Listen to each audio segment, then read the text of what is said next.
For special shout out, please leave a comment below. Thank you. Special shout out to Eloisa, Richard of Kalukan. Thank you for listening in my audiobook story. I would like to ask you all to hit that like button and share it to your family and friends in support of my audiobook story. Thank you so much, and may our Almighty God bless you and your family always. Daniel explained what was the meaning of the dream to King Nebuchadnezzar. Chapter 3. Daniel said, "In your dream, you saw in front of you a statue with a man's shape. It was very big and very bright. It frightened people very much. Its head was made from pure gold. The top of its body and its arms were made from silver. Its lower body was made from bronze. The statue's legs were made from iron. Its feet had parts made from iron and parts made from clay. While you looked, someone cut out a large stone from a mountain. But no human hand did this. The stone hit the statue on its iron and clay feet. The stone broke them into pieces. Then the iron, the clay, the bronze, the silver and the gold all broke into pieces.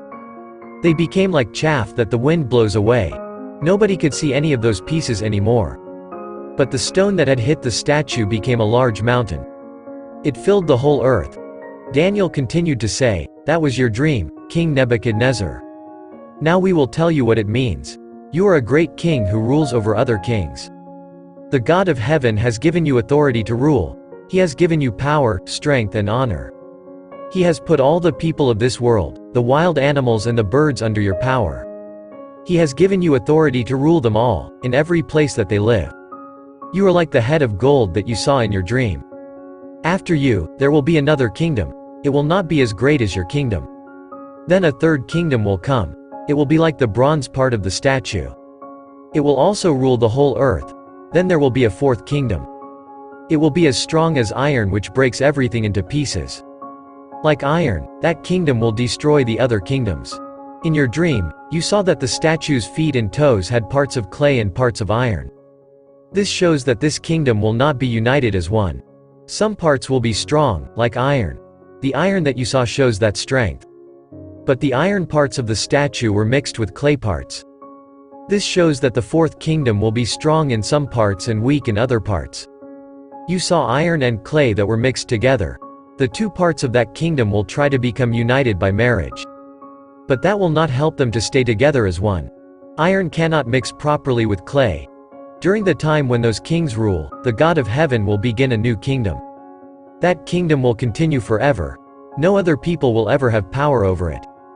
It will break up all those other kingdoms and it will destroy them. And it will continue forever. You saw the stone that came from the mountain. It was not a human hand that cut it out. That stone broke the iron, the bronze, the clay, the silver and the gold into pieces. In your dream, King Nebuchadnezzar, the great God has shown you what will happen in future years. I have told you the dream, and I have told you what it means. You can be sure that all this is true." Then King Nebuchadnezzar bent down with his face towards the ground. He gave honor to Daniel. He commanded his servants to offer sacrifices and to burn incense to praise Daniel.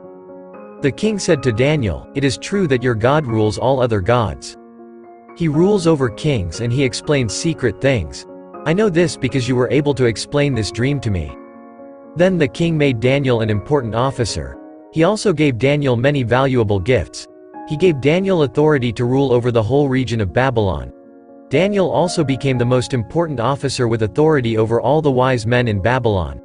Daniel asked the king to give important jobs to Shadrach, Meshach and Abednego. So the king gave them authority over the region of Babylon. But Daniel himself stayed in the king's palace. Daniel chapter 2 verses 31 to 49. Easy web links. Once again, thank you for listening in my audiobook. Hopefully you will support me by hitting that like button and share it to your family and friends. Until next time, Narrator by mcferdz. See you in chapter 4.